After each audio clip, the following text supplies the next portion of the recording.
Good morning, everyone. आजको हाम्रो यो कार्यक्रम association of Nepalese living in Midwest आन्माको पहिलो टक सो कोभिड-19 को अपडेट र कोभिड-19 मा अब अहिलेका भ्याक्सिनहरुमा के भइरहेको छ अपडेटहरु हाम्रो हामी यो प्रोग्राम लिएर हजुरहरु समक्ष उपस्थित भएका छौं। हामीलाई यसरी लाइभ गरिदिनु हुने ई नेपाल न्यूज प्रति हामी धेरै धेरै आभारी छौं र हाम्रो आतिथ्यहरुलाई स्वीकार गरेर आइदिनु भएका हाम्रो डाक्टर साहबहरु मिडवेस्टका डाक्टर साहबहरु प्रति हामी आभारी छौं। म पहिला डाक्टर साहबहरुको यहाँ चिनारी गर्न चाहन्छु। हामीसित चारजना प्यानलिस्टहरु हुनुहुन्छ यहाँ आज। डाक्टर जनक कोइराला, उहाँ he is a professor of the infectious disease Southern Illinois University, and then he's also the clinical trial consultant in Nepal. He also has the health research councils in Nepal also as well. We have another speakers, pediatrician Dr. Sangeeta Basnet Koirala. She's a professor of the pediatrics and clinical care SIU Southern Illinois University as well.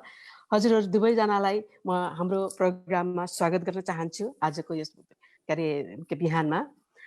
हाम्रो तेस्रो panelist हुनुहुन्छ doctor Chandra Chataut. He is attending at the Physicians Department of the Medicines, Cook County Hospital in Chicago. हजुरलाई पनि doctor साहब स्वागत छ यहाँ हाम्रो प्रोग्राममा। हामीसित चौथो प्यानलिस्ट हुनुहुन्छ doctor Navin Shrestha, who is a senior staff physician in the infectious disease department of the Cleveland Clinic, associate professor of the medicines at the Case Western Reserve University. Dr. Naveen Shrestha, before he joining to the staff in the Cleveland Clinic, he was an associate professor of the medicines at the BP Koirala Institute of the Health Science in Tehran, in Nepal. Over the last years, he has been working at the upfront of the COVID-19 pandemics, taking care of the patients and conducting research related in this disease. हजुरलाई पनि हाम्रो प्रोग्राममा धेरै धेरै स्वागत छ। Welcome. अब श्रोताहरू, हजुरहरु सबैलाई थाहा भएको कुरा हो, घरवासदेखि प्रवाससम्म यो कोभिड-19 ले हामीलाई धेरै नै असर गरिरहेको छ। आउनुस्, हाम्रो प्यानलिस्टहरुले सबै हजुरहरुलाई सबैलाई अपडेट कुराहरु यहाँ भन्नुहुन्छ। म यहाँहरु सबैजनालाई वेलकम गर्न चाहन्छु। हाम्रो पहिलो प्रश्न हामीले यसरी डिभाइड गरेका छौं। म इच प्यानलिस्टलाई आफ्नो आफ्नो एउटा प्रश्न सोध्दै जान्छु, उहाँहरुले प्रश्न दिनुहुन्छ, उत्तर दिनुहुन्छ, त्यसपछि म सेकेन्ड राउन्डमा जान्छु। मेरो पहिलो प्रश्न छ डाक्टर जनक कोइराला ज्यूलाई। Please explain how is the COVID-19 spreading and how is it affecting in our day-to-day life? नमस्कार सबैजनालाई, धन्यवाद उर्मिलाजी यसमा इन्भिटेसन गर्नुभएकोमा र यी नेपालीजलाई पनि। यो कोभिड-19 को बारेमा हामीले धेरै नै सुनिरहेका छौं, धेरै नै हैन यो न्यूज मिडियाहरुमा पनि पढिरहेका छौं, सुनिरहेका छौं, इन्टरनेटमा देखिरहेका छौं। त्यसैले यसमा धेरै कुरा त भन्नु पर्ला जस्तो छैन, तर हामी सबैले भोगिरहेका पनि छौं भनौं न, हैन त्यो हिसाबले। अब यो कोभिड-19 अब एक वर्ष अगाडि देखि अमेरिकामा, नेपालमा र संसारभरि नै फैलिरहेको छ। कहीं धेरै मात्रामा फैलेको छ, जस्तो अमेरिकामा we have been hit hard, तर अब कति देशहरुमा चाहिँ कम छ। त्यो हिसाबले हेर्दाखेरि अब म अमेरिकाको भन्दाखेरि पनि नेपालको कुरा गरौँ कि जस्तो लाग्यो, किनभने हामीले अमेरिकामा देखिरहेका छौं, रात दिन सुनिरहेका छौं, हैन। त्यो हिसाबले अब जुन हिसाबले अमेरिकामा चाहिँ बढेर यो व्यापक रूप लियो, व्यापकता लियो र दुईटा किसिमको पिक देखियो। पोहोर साल निस्किने बित्तिकै मार्च अप्रिल मेमा बढ्दै बढ्दै गयो, समरमा अलिकति स्लो डाउन भएको थियो, तर त्यसपछि नि बढ्दै बढ्दै गएर अहिले पिक डिसेम्बरमा पुगेर अहिले घटेर गएको छ। भने अरु देशहरुमा चाहिँ अलिकति यो समर मन्थहरुमा चाहिँ घटेको थियो। नेपालमा चाहिँ यो इन्टरनेसनल बोर्डरहरू इन्डियाबाट आउने बोर्डरदेखि लिएर एयरपोर्टहरूमा धेरै नै कडाइ गरेको हुनाले त्यहाँ चाहिँ सुरुमा चाहिँ अलिकति स्लो डाउन नै भएको थियो। अनि मे पछि चाहिँ सबै चिज ओपन गरेपछि चाहिँ स्वाट्ट बढेर गएको थियो। तर फर्चुनेटली लास्ट मन्थ जतिमा चाहिँ अलिकति घटेर गएको छ। अब मूल रूपमा हामी सबैले भोगेकै छौँ होइन। यो हाम्रो चाहिँ डे टु डे लाइफमा अफेक्ट गरेको छ। अहिले पनि हामी थुनिएर बसेका छौँ, सोसलाइजेसन गर्न पाएको छैनौँ। उर्मिलाजी बलरामजीलाई भेट्न पनि आउनु पाएको छैनौँ हामीले कोभिडले गर्दाखेरि। भेट्दाखेरि यहाँ हाम्रो चटौजी, हामी यहाँभन्दा 4-5 माइल पर बस्नुहुन्छ डाक्टर चटौजीसँग पनि हाम्रो भेट भएको छैन यहाँ शिकागोभित्रै पनि। भन्दाखेरि लाइफलाई चाहिँ इट हेज अफेक्टेड टेरिबली नै भनौँ न। तर good news is there is के भन्छ light at the end of the tunnel होइन। त्यसले गर्दाखेरि अब चाहिँ घट्दै गएको छ एकतिर, अर्कोतिर भ्याक्सिन पनि आएको छ। त्यसले गर्दाखेरि नर्मल लाइफ चाहिँ चाँडै नै सुरु होला विदिन नेक्स्ट इयर भन्ने चाहिँ आशा छ। त्यति नै हो मेरो भन्न उर्मिलाजी। हजुर धन्यवाद करे डाक्टर साहब। अवश्य नै यसले it has been affected to all of us terribly. This is true also. यो हजुर हामी सबैलाई परेकै कुरा हो। म अब दोस्रो प्रश्नमा जान चाहन्छु। डाक्टर चौतोता सोध्न चाहन्छु म। उहाँले would you please tell us that who is the higher risk of the severe COVID-19 seriously and why in our population, and why the older adults, people who have to be in certain underlying medical condition that are increased risks at the getting severely ill in COVID-19? Thank you, Urmilaji. Thank you, Anma, in Nepal News, and distinguished panelist. Dr. Janukle भने जस्तै हामी सबैलाई यसले असर पारेको छ र त्यसले गर्दा हामी आज जुमबाट भेट्नु परेको छ। So nobody is immune from COVID-19 first of all. यसले सबैलाई सबै एज ग्रुपलाई यसले असर पारेको छ। यसमा पेडियाट्रिक पार्ट डाक्टर संगीता बस्नेतले बोल्नु हुनेछ र एडल्ट पपुलेसनमा भन्दाखेरि यसले सर्टेन रिस्क फ्याक्टरहरू छ जसले यसलाई चाहिँ बढी भनरेबल बनाउँछ। एउटा चाहिँ उमेरको कुरा गर्नुभयो, age is a very important risk factor. उमेर बढेपछि उमेर सँगसँगै आउने बिमारीहरू, ब्लड प्रेसर, सुगर र अरू लङ टर्म बिरामीहरू हुन सक्छ। त्यो भयो भने शरीरको इम्युन सिस्टम कम हुन्छ र उमेर बढ्दै गएपछि शरीरको फिजियोलोजिकल रिजर्भहरू कम हुन्छ। जब फिजियोलोजिकल रिजर्भ कम भएपछि कुनै पनि इन्फेक्सनले चाँडै नै चाप्न सक्छ। र यो बाहेक चाहिँ ओबेसिटी इज भेरी इम्पोर्टेन्ट र वेट बढी हुनु, यसको विभिन्न हाइपोथेसिसहरू छ। एउटा चाहिँ ओबिस भएपछि त्यसमा अरू हुने बिमारीहरू जस्तै ब्लड प्रेसर, डायबिटिज र अरू बिमारीहरू, श्वास प्रश्वासको बिमारीहरू हुने सम्भावना बढी हुन्छ। त्यसले गर्दाखेरि रोग बढी हुन्छ। र एडिपोज टिस्युमा चाहिँ यो SARS-CoV-2 को यो रिसेप्टरहरू जुन छ त्यसमा चाहिँ एडिपोज टिस्युमा बढी रिसेप्टर भेटिएको छ। यसको रिसेप्टर अलमोस्ट बडीको सबै ठाउँमा छ र बडी जस्तो लङ्सहरुमा छ, ब्लड भेसल्सहरुमा छ भनेपछि एडिपोज टिस्युमा पनि यसको बढी रिसेप्टर छ। र यसको साथसाथै शरीरले फाइट गर्ने क्षमता कम भएको जस्तै क्यान्सरको बिमारी, chronic liver disease, chronic kidney डिजिजको साथसाथै र कतिपय बिमारीहरूले औषधि लिनुहुन्छ जो इम्युन सिस्टमलाई सप्रेस गर्छ, जस्तो स्टेरोइड भनौं र क्यान्सरको किमोथेरापी भनौं। भनेपछि बिमारीको उमेर, अन्डरलाइङ मेडिकल कन्डिसन, उहाँले लिने औषधिहरूले गर्दाखेरि यसको रिस्क बढ्छ। र साथसाथै र कस्तो सिचुएसनमा मानिसको बसोबास छ, जस्तो मल्टी जेनेरेसन फ्यामिली जसमा धेरै मानिसहरू सानो स्पेसमा बस्नुहुन्छ, त्यस्तो ठाउँमा के हुन्छ भने यो श्वास प्रश्वास ड्रपलेटबाट सर्ने बिमारी भएको हुनाले यो सजिलै सर्न सक्छ। र यो कुराहरू चाहिँ मुख्य यसको रिस्क फ्याक्टरहरू हो।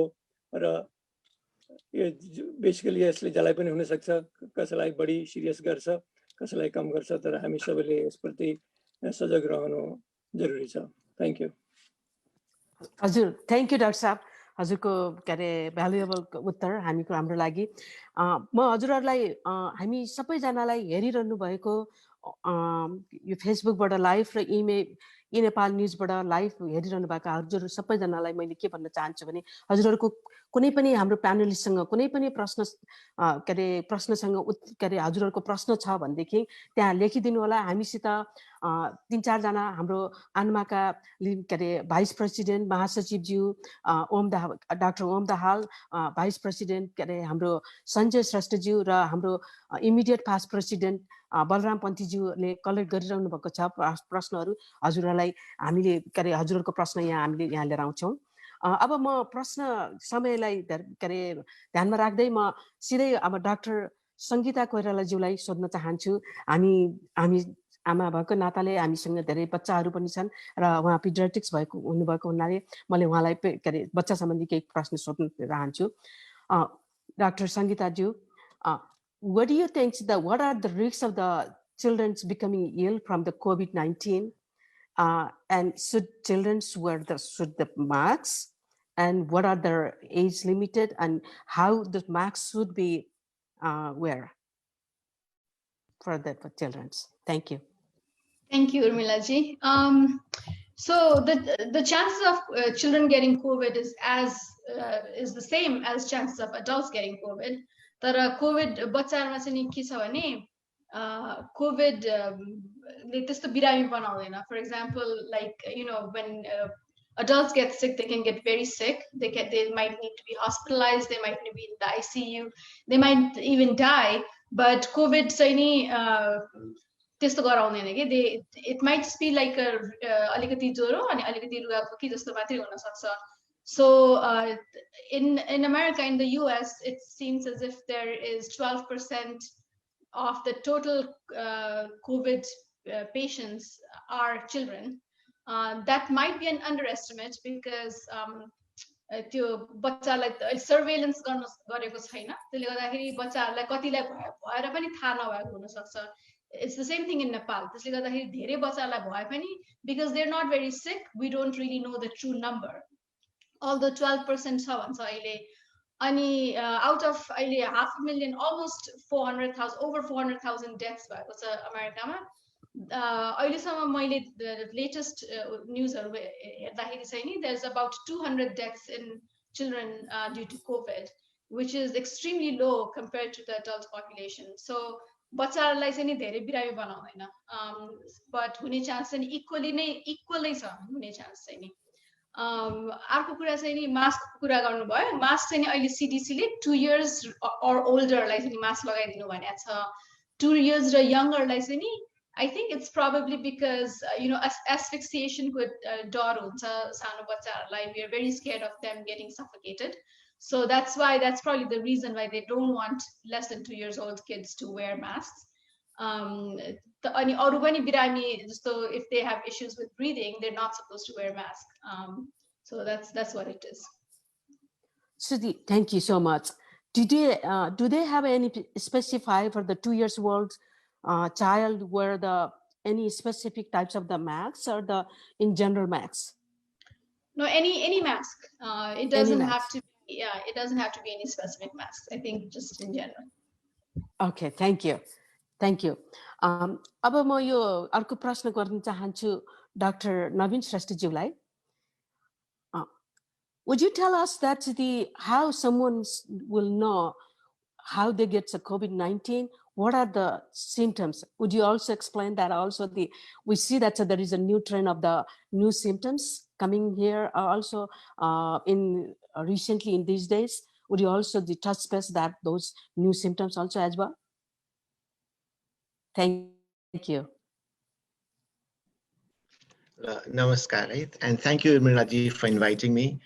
So the symptoms of COVID-19 symptoms very much the influenza symptoms जस्तै नै हुन्छ. रुगाखोकी लाग्ने, ज्वरो आउने, टाउको दुख्ने, अनि सास फेर्नु गाह्रो हुने, खोकी लाग्ने, यिनीहरू सबै यस्तै symptoms हो. यसमा एउटा स्पेशल symptoms चाहिँ त्यो smell को taste जाने र taste जाने र smell sensation जाने, यिनीहरू चाहिँ एकदम युनिक खालको सिम्पटम्स हो. धेरै कमन त होइन तर भयो भने चाहिँ एकदमै सजेस्टिभ हो यसमा.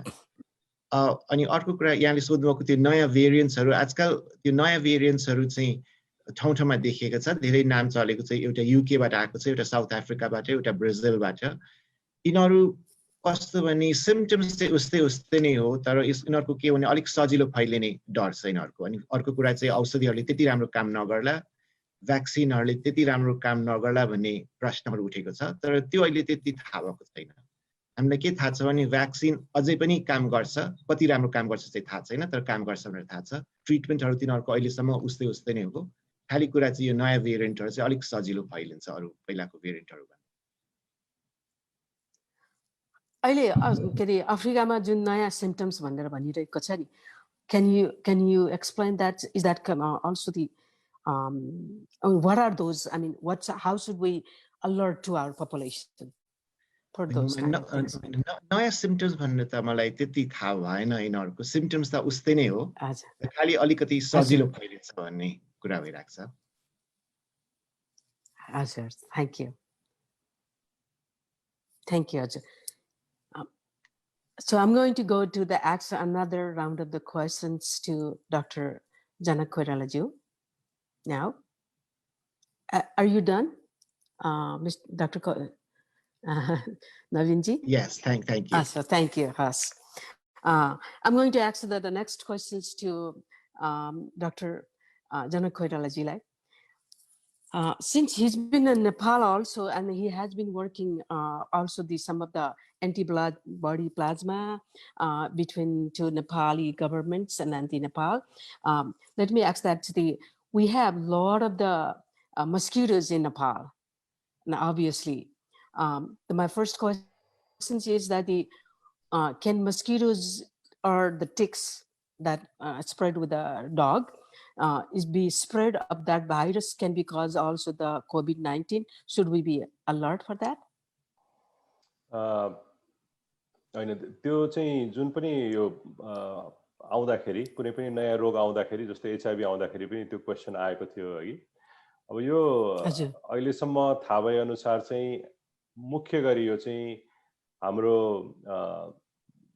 यो नाक र मुखबाट जुन चाहिँ श्वास यो हाम्रो यो उ छ नि यो श्वास प्रश्वासको प्रक्रिया छ त्यसबाट चाहिँ फैलिन सक्छ अघि रेस्पिरेटरी भाइरस भन्छ रेस्पिरेटरी ट्र्याक्टबाट फैलिने हो त्यसले गर्दाखेरि ब्लडबाट अब मस्किटोहरू टिक्सहरूले चाहिँ अब एकजनाको ब्लड चुसेर अर्को मान्छेलाई फैलिन्छ भन्ने चाहिँ जुन हुन्छ नि मलेरियाहरू जस्तो रोगमा त्यस्तो किसिमको चाहिँ अहिलेसम्म भेटिएको छैन एउटा पोसिबिलिटी के छ भने कसैले ब्लड ट्रान्सफ्युजन गर्यो भनौँ न एकजनालाई इन्फेक्सन भइरहेछ उसको भाइरस चाहिँ ब्लडमा पसेको छ बेलामा ब्लड ट्रान्सफ्युजन भयो भने ब्लड ट्रान्सफ्युजन चाहिँ it's a possibility they may get infected तर हामीले डराउनु पर्ने कुरा छैन त्यसमा किनभने ब्लड ब्याङ्कले चाहिँ क्वेसन गरेर सिम्पटोमेटिक छ कि छैन भनेर बुझेर त्यसपछि मात्रै उनीहरूले ब्लड लिन्छन् त्यसले गर्दाखेरि ब्लड ब्याङ्कबाट सर्छ भन्ने चाहिँ हामी डराउनु पर्दैन तर के भने there is a theoretical possibility it may get transmitted through the blood भन्ने हो तर अहिलेसम्म अब नेपालमा त त्यति अब मस्किटो अब तराईतिर त छ पहाडतिर त्यति छैन तर इन्डियामा भयो अफ्रिकामा भयो अहिलेसम्म चाहिँ कतै पनि मस्किटोबाट अथवा टिकबाट पनि ट्रान्समिसन हुने भन्ने चाहिँ अहिलेसम्म कतै पनि भेटिएको छैन त्यसले गर्दाखेरि इट इज नट लाइकली त्यही नै हो थ्याङ्क यू हजुर थ्याङ्क यू अब म अर्को प्रश्न सोध्न चाहन्छु डाक्टर चतौजीलाई हाम्रो we have a myth and then also we have a little dilemma in Nepali communities. So people will say that warm weather will come and COVID outbreak will be done. I as myself I'm confused for that also too. So I wanted to my audience making sure is that true. So let me ask these questions to Dr. Chatouj. Will warm weather stop the outbreak of the COVID-19? What do you can tell us? Thank you, Urmilaji. अब नयाँ कुरा आएपछि नयाँ कुरासँगै नयाँ सत्य कुरा पनि आउँछ नयाँ हल्ला पनि आउँछ हैन जहाँसम्म यो SARS-CoV-2 र COVID-19 गर्ने भाइरस चाहिँ यो चाहिँ सदाबहार भाइरस छ अहिलेसम्म यसलाई मौसमले फरक पार्दैन सुरुमा आउँदाखेरि त्यस्तो सोचाइ थियो कि यो फ्लू जस्तै यो सिजनल हो कि यो तल जान्छ कि भनेर तर हामीले देख्यौं कि अब डिफरेन्ट कन्टिनेन्टहरुमा डिफरेन्ट कन्ट्रीहरुमा वार्म वेदरमा पनि यो फैलिएको छ र अमेरिकामा समरमा कम भयो किनभने त्यति बेला हामीले चाहिँ यो मिटिगेसन इफेक्टहरू गऱ्यौँ, मास्क लगाउने, हात धुने, सोसियल डिस्टेन्सिङ र लकडाउनको सिचुएसन आयो, त्यसले गर्दाखेरि यो तल गएको हो र त्यो रोक्ने बित्तिकै यो माथि गयो। त्यसले वेदरसँग यसको त्यस्तो सम्पर्क देखिएको छैन अहिलेसम्म विभिन्न कन्ट्री र कन्टिनेन्टहरूमा हेर्दाखेरि र only way to cut it down is like hygiene measures, facial mask, hand washing र अहिले जुन भ्याक्सिन आएको छ भ्याक्सिनको प्रयोग गरेर मात्रै यसलाई कम गर्न सकिन्छ। Thank you. हजुर, थ्याङ्क यू डाक्टर साहब। म दोस्रो अर्को प्रश्न सोध्न चाहन्छु डाक्टर सङ्गीता बस्नेतजीलाई। यो उहाँको एक्सपर्टिज चिल्ड्रेन सम्बन्धी भएको हुनाले म चिल्ड्रेन सम्बन्धी नै प्रश्न सोध्न चाहन्छु उहाँलाई। Will you tell us that can anybody's 8 years old child should get the COVID-19 vaccine? Or is there vaccines for the only 8 years old child? So the reason what I'm bringing it this, I'm sorry. Reason I'm bringing this is that a lot of our children will go to our underlying health problems in the older grandparents, and they spend time with them, and they are at risk also too. So before we take that our children to our grandparents, so the 8 वर्षको बच्चालाई हामीले vaccine दिनुहुन्छ त हजुर? यसो अलिकति explain गरिदिनुहोस् त। अहिले चाहिँ नि यो अप्रुभड भएको छैन। It's only been approved in over, I think, 18 or 16 years old. They are doing some studies in 12 to 16 years old. 12 years भन्दा मुनिकोलाई स्टडी पनि गरेको छैन जस्तो लाग्छ अहिले। So no, children cannot get the vaccine. It is not approved yet because there have been no studies on kids. तर grandparents-हरु कहाँ लग्ने हो भनेदेखि first I think you need to be careful that they don't have the symptoms. Children are not around, have not been exposed to the virus with aru adults या अरु symptoms भएको मान्छेहरुसँग expose भएको छैन र they should wear mask. अब आफ्नो निगरानीमा अब ठुलो बच्चाहरुलाई चाहिँ लिएर गयो हुन्छ तर मास्क लगाएर at least 6 feet को distance मा राख्ने र बुढाबुढीहरु grandparents should also wear a mask and stay 6 feet away from the children. I think that should be safe enough, but no, vaccine has not been approved for kids right now. Thank you, Dr. Star. Thank you so much for your beautiful answer. So I'm sure that our audience is also have any of our audience has any questions, so please let me know. After this one round, I would be opening for the audience questions. Okay, so let me ask another round of the questions to Dr. Naveen Shrestha. I'm going to ask you to the testing questions for you. So since your expertise there too as well. Is it possible the test positive for the flu as well as the respiratory infections with the COVID-19 at the same time to the people? If yes, can you explain that a little bit? At this time, there is no combined test for both of them.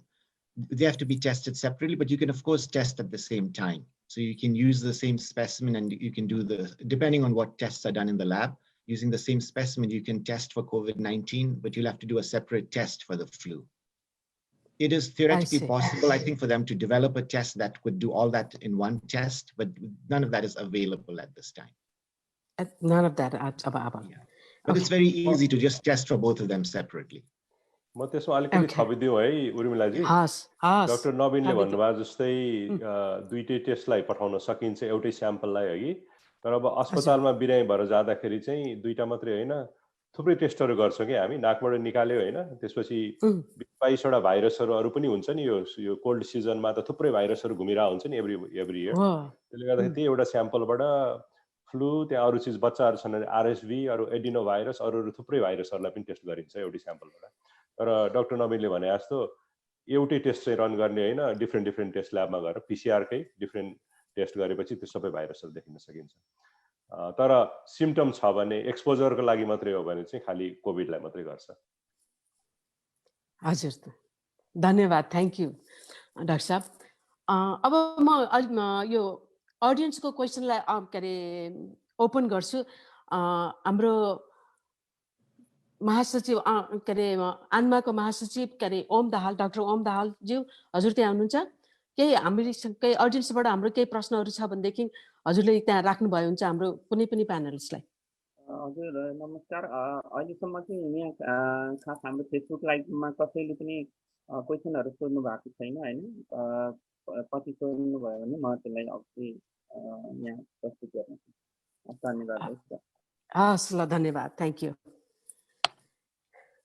अब म के अरे प्रश्न एकचोटि फेरि सोध्न चाहन्छु। के अरे हाम्रो आन्माको भाइस प्रेसिडेन्ट सञ्जय श्रेष्ठज्यू, हजुरले केही प्रश्न देख्नु भएको छ त्यहाँ? हजुर नमस्कार है।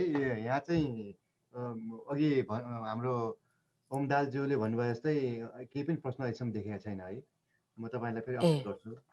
हस् ल ल। अब त्यसपछि म फेरि अर्को राउन्डको प्रश्न सोध्न जान गइरहेको छु। यो प्रश्न म साइन र सिम्टम सम्बन्धी नै म गर्न चाहन्छु। म सुरुवात गर्छु डाक्टर जनक कोइरालाज्यूबाटै। Would you tell us what's the exactly difference between COVID-19 and seasonal allergy? We get confused. I get also the seasonal allergies. My sinuses gets affect, and then I get also the immediately bad. And sometimes I get confused also. Is that I'm having a COVID? That's fears. I'm sure there's some people like me. A lot of people had also the same ways. Could you explain that also? हजुर एकदम राम्रो question उर्मिलाजी। तपाईलाई doctor Urmila भन्न मन लागिसक्यो है। Thank you हजुर। किनभने तपाईले एकदम राम्रो राम्रो क्वेसन गरिराख्नु भएको छ। यो एलर्जी, सिजनल एलर्जीले मात्रै हैन, फ्लू भयो, अरु चीजहरुसँग पनि एकदम हामी सबै नै झुकिन्छौं। अब म तपाईलाई एउटा उदाहरण दिन्छु। हाम्रो छोरी चाहिँ त्यो बेला डेनमार्कमा थियो लास्ट इयर मार्चमा, अनि she came back from Denmark to Nepal. हामी नेपालमा थियौं हैन। अनि आउँदाखेरि उसलाई अब प्लेनमा भरे के भएर हो, उसलाई अलिअलि रुगाखोकी जस्तो अलिअलि लागेको थियो। तर पछि गएर चाहिँ अब थाहा भयो होइन रहेछ कोभिड भनेर। अब डेनमार्कबाट प्लेन चढेर आएको कोभिडको चाहिँ एकदमै जगजगी भइरहेको थियो युरोपमा। So we all thought that she had COVID. So we put her on isolation, poor girl, and then just inside the room and we tested her for PCR. PCR negative आएपछि अनि मात्रै उसलाई बाहिर निस्किन दियो। We treated her as a COVID patient. अनि त्यसले गर्दाखेरि यो चाहिँ गाह्रै हुन्छ। अब फरक चाहिँ के छ भने, एउटा के छ भने कोभिडको सिम्टम चाहिँ एकदम माइल्ड पनि हुन सक्छ। हामीले सुने जस्तै खाली टेस्ट मात्रै चेन्ज हुने हैन, यो बास्ना मात्रै नआउने, altered sense of taste or smell भन्छ नि। अब that can happen with anything. एलर्जीमा पनि हुन सक्छ, कोल्ड भाइरसले पनि हुन सक्छ, जेले पनि हुन सक्छ कि। त्यसले गर्दाखेरि छुट्याउन गाह्रो हुन्छ। अब धेरै नै ज्वरो आयो, बडी एक, हेडेक, हाई ग्रेड फिभर भयो भने चाहिँ त्यो चाहिँ धेरैले गर्दैन। त्यो चाहिँ कोभिडै हो कि चाहिँ इन्फ्लुएन्जा हो अथवा त्यस्तै सिरियस टाइपकै इन्फेक्सन भयो भने मात्रै त्यस्तो ठुलो रूपमा हुन्छ। साधारण यो कोल्ड भाइरसहरू हुन्छ नि। अब कोरोना भाइरस भन्ने पहिलादेखि नै थियो। There were 6 types of corona virus already existing. हामीलाई 70s देखि नै 60s देखि नै थाहा थियो है। अब त्यो कोरोना भाइरस चाहिँ ले पनि रुगाखोकी मात्रै, साधारण रुगाखोकी मात्रै लगाउँथ्यो, जान्थ्यो। अब त्यो पनि हुन सक्छ। अहिले पनि ह्युमन कोरोना भाइरस त छ, सार्स कोभ मात्रै होइन। त्यसले गर्दाखेरि यो सिजनल एलर्जीदेखि लिएर कोल्ड भाइरसहरूको सिम्टम उस्तै नै हुन सक्छ। अब अहिलेको यस्तो बेलामा कोही मान्छे चाहिँ अब एक्सपोज छैन भन्न गाह्रो हुन्छ। त्यसले गर्दाखेरि अलिकति होस गर्नै ठिक हुन्छ सुरुमा। तर अब चाँडै निको भइहाल्यो। अब एलर्जीको सिम्टम चाहिँ अलि इचिङ आइज, रनी नोज हैन, त्यस्तो चिजहरु चाहिँ अब भाइरस कोरोना भाइरसले त्यस्तो चाहिँ गर्दैन। इचिङ आइजहरु पनि गर्दैन। रनी नोज पनि अलिकति लेस कमनै छ। मोर कमनली चाहिँ अब यो घाँटी दुख्ने, अनि त्यसपछि गएर यो loss of smell and taste हुने, फिभर आउने, बडी एकहरु हुने हुन्छ। त्यसले गर्दाखेरि त्यो चाहिँ अलिकति छुट्याउन चाहिँ अलिकति गाह्रो भए पनि अलिकति बढ्ता सिम्टम अलिकति साह्रो पार्ने हो चाहिँ सार्स कोभ भने जस्तो हुन्छ। तर एउटै कुरा चाहिँ के भने, if you are around anybody who can get sick भनौँ न, कोही अब बुवा आमाहरू हुनुहुन्छ होइन ओभर 60-70 भनौँ, अनि अथवा कोही चाहिँ इम्युनो कम्प्रोमाइज हुनुहुन्छ अथवा स्टेरोइड लिइराखेको हुनुहुन्छ भने उहाँहरूसँग चाहिँ आफूलाई पक्का नहुन्जेलसम्म चाहिँ अलिकति अलग्गै बसेकै राम्रो हो। अब हामी चाहिँ सकभर मेरो घरमा चाहिँ म नेपालमा बस्दाखेरि अब बुवा आमा ओभर 80 हुनुहुन्थ्यो, कसैलाई पनि हाच्छिउँ आयो भने पनि अलिकति हाच्छिउँ त नभनौँ, अलिकति रुगाखोकीको सिम्टम भयो भने हामीले पिसिआर नगरुन्जेलसम्म चाहिँ उहाँको छेउमा नजाने गर्थ्यौँ। यसै पनि हामीले यो एसिम्टोमेटिक ट्रान्समिसनको पनि अर्को डर छ होइन। त्यसैले कोही बुढाबुढी घरमा हुनुहुन्छ अथवा इम्युनो कम्प्रोमाइज घरमा हुनुहुन्छ भने चाहिँ यो मास्क यसै पनि लगाएको राम्रो है, किन हामी जान्छौँ बाहिर पसलमा जान्छौँ, ग्रोसरीमा जान्छौँ, सामान ल्याउँछौँ, एसिम्टोमेटिक ट्रान्समिसन प्रिसिम्टोमेटिक ट्रान्समिसन भन्छन्, सिम्टम सुरुभन्दा अगाडि नै त्यस्तो किसिमले चाहिँ ट्रान्समिसन गर्न सकिने हुनाले मास्क चाहिँ आफ्नै घरभित्र पनि लगाएको राम्रो, त्यस्तो इम्युनो कम्प्रोमाइजहरूको अगाडि, र सेफ डिस्टेन्स राख्ने, जुठो नखाने, सेम तौलिया होइन, अब अनुहार पुसेर सेम तौलिया युज नगर्ने, त्यो सबै होस् गरेको राम्रो। धन्यवाद डाक्टर साहब, धेरै धेरै धन्यवाद। हजुरले राम्रो हामीलाई सूचना दिनुभयो मान्छेहरूलाई अलर्ट गराउनको लागि। अब म दोस्रो प्रश्न सोध्न चाहन्छु डाक्टर चतुर्जीलाई। कतिपय हाम्रो नेपाली परिवेशमा हामी एकदमै सिरियस नभइकन हामी we don't seek the emergency services at all. So would you please tell us that when should people what kind of the emergency warning we have for the COVID-19, and we should check for the emergency medical attention immediately. Since would you also explain that the wide varieties of the ages group also a little bit explain with the ages group, older and then the children's also as well. Yeah, sure. Thank you, Urmilaji.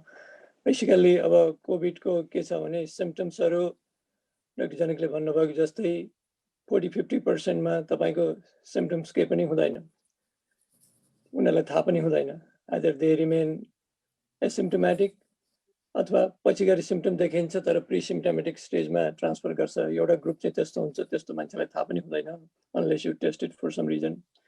जुनमा test जुन मान्छेलाई symptoms हुन्छ त्यसमा पनि majority मान्छेहरुलाई चाहिँ 50-60% हरु आफै ठिक हुन्छ, माइल्ड सिम्पटम्स हुन्छ। माइल्ड भन्नाले अलिअलि ज्वरो आउने, अलिअलि खोकी लाग्ने, अलि जिउ दुख्ने, अलि खान मन नलाग्ने हुन्छ।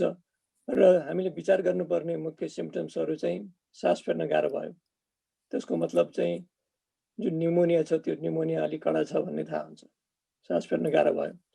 र छाती दुख्ने, खोक्दा बाहेक त्यतिकै बस्दा पनि छाती दुख्यो भने अगेन त्यसले न्युमोनिया नराम्रो भएको भन्ने थाहा हुन्छ। कहिलेकाहीँ लङ्समा रगत जम्ने, ब्लड क्लट भन्छ, पल्मोनरी इम्बोलिजम भन्छ, त्यस्तो भएर पनि छाती दुख्छ। त्यो भयो भने हामीले तुरुन्तै इमर्जेन्सी सेवा लिनु पर्यो। त्यो बाहेक जस्तो औँलाहरू, ओठहरू, जिब्रोहरू निलो भएर आयो, त्यसलाई साइनोसिस भन्छ, त्यसको मतलब चाहिँ शरीरमा अक्सिजनको मात्रा कम भयो भने चाहिँ त्यस्तो बेला हामीले त्यसलाई रेड फ्ल्याग्स भनिन्छ, इमर्जेन्सी सर्भिस लिनु पर्यो। र श्वास प्रश्वास रेस्पिरेटरी ट्र्याक्ट बाहेक अरु सिम्पटम्सहरु जस्तो यो भाइरसले चाहिँ ब्रेनलाई पनि असर पार्छ, कसलाई जस्तो कन्फ्युजन भयो, त्यो मान्छेले होस हराएर जान थाल्यो भने चाहिँ त्यो सिरियस हुने भयो। त्यो बाहेक अब जीआई ट्र्याकमा पनि कसैलाई धेरै डायरिया हुन सक्छ, र हामीले देखेका छौं कसै बिरामीलाई धेरै डायरिया भएर डिहाइड्रेसन हुन्छ र खान मन नलागेर त्यसबाट पनि डिहाइड्रेसन हुन्छ। र त्यो बाहेक जिउ दुख्ने, असह्य जिउ दुख्यो भने कहिलेकाहीँ त मसल ड्यामेज भएको हुन सक्छ, र मसल धेरै ड्यामेज भयो भने त्यसबाट रिलिज भएको केमिकल्सले किडनीलाई पनि ड्यामेज गर्न सक्छ। भनेपछि बेसिकली सास फेर्न गाह्रो भयो, छाती दुख्यो, शरीर निलो भयो, बेहोसी भयो अनि यो अवस्थामा चाहिँ तुरुन्तै मेडिकल एडभाइस लिनुपर्छ। र त्यो बाहेक पनि अन्डरलाइङ मेडिकल कन्डिसन छ, जस्तै कसैको दमको बिमारी छ, किडनी लिभर मोटोको बिमारी छ भने त्यो बिरामीलाई अझ बढी च्याप्ने सम्भावना हुन्छ। र चिल्ड्रेनमा पनि डाक्टर संगीताले भन्नुहुनेछ सिरियस सिम्पटम्सहरु देखियो भने जानुपर्ने हुन्छ। र कहिलेकाहीँ कस्तो हुन्छ भने यसको पहिलो हप्तामा मान्छेलाई सामान्य सिम्पटम हुन्छ, घरमा बसेर पनि बस्न सकिन्छ। कसैलाई चाहिँ दोस्रो हप्तामा गएर यसले गएर च्याप्न थाल्छ। र अर्को एउटा घरमा गर्न सक्ने फेसिलिटी छ भने पल्स अक्सिमेट्री भन्छ, यो स्टोरमा किन्न पाइन्छ। र त्यसमा फिङ्गरमा राखेर तपाईले आफ्नो अक्सिजन नाप्नुभयो भनेपछि 94% भन्दा बढी अक्सिजन छ र आफूलाई ठिकै भइरहेको छ भने यु क्यान वाच होइन। तर अक्सिजन लेभल कम हुँदै गएको छ भने पनि तुरुन्तै इमर्जेन्सी जानुपर्ने सिचुएसन हुन्छ। Thank you. Thank you doctor साहब। सो त्यो अक्सिजन लेभल घरमै पनि नाप्न सकिन्छ? पल्स अक्सिमेट्री भन्छ, तपाईँले वालग्रिन्स CVSमा $15-20 किन्न सक्नुहुन्छ।